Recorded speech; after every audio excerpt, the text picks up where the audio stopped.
ধর্ম পরিষ্কার বুঝা শূন্য করেন, এতে ফল পাবেন। না বুঝা হুজুগের ধর্মের কোনো মূল্য নেই। বিভ্রান্তির শেষ নেই।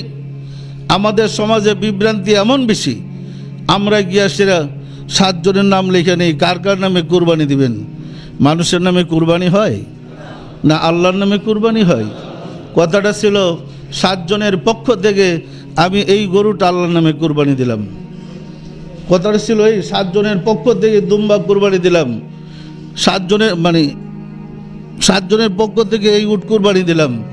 কিন্তু আমরা এখন সরাসরি 7 নামে, নিজের নাম, বাপের নাম, স্ত্রীর নাম, স্বামীর নাম মিলে, এটার জন্য ভুল হয় না, এক করে নাম দিয়া, এই নাম দিয়া বাইরেই করছে বিধর্মীরা, যাতে আপনার কুরবানি আল্লাহর কাছে না পৌঁছে, এটাতে শিরকি হয়। আমরা যে নামাজ পড়ি, ইমামের কাছে তো লিস্টি দিলেন না যে আমাদের এই গজনের নামাজ কবুল করে নেন, বলছেন লিস্টি দেন কোনো দিন? রোজার সময় লিস্টি দেন এই কজন রোজা রাখছিলাম, তো কুরবানির সময় 7 নাম দেন কেন? তাহলে ইচ্ছাকৃত বিপদগামী করার একটা কৌশল। কথাটা হবে, আপনি যখন বাজারে গরু কিনতে গেছেন, কিসের জন্য গরু কিনবেন, কয়জনে কিনতেছেন, আল্লাহ জানে না? জানে না?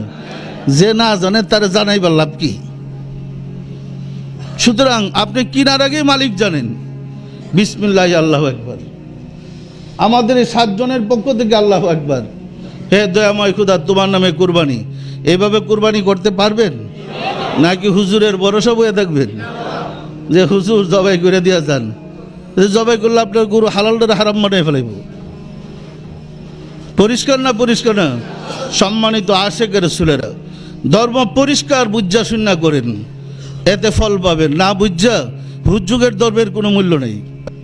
সঠিকভাবে ধর্ম পালন করতে হবে, করে দেখেন সঠিকভাবেই রেজাল্ট পাবেন। ইসলাম বাকির ধর্ম নয়। ইসলাম বাস্তবের সাথে সাথে সক্ষম আপনার সমস্যার সমাধান করতে।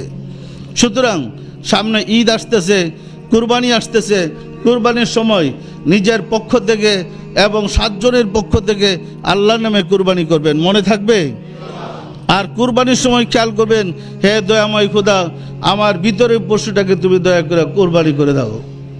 আমি মানুষ হইতে চাই, আর মানুষ হয়ে তোমার কাছে ফিরে আসতে চাই।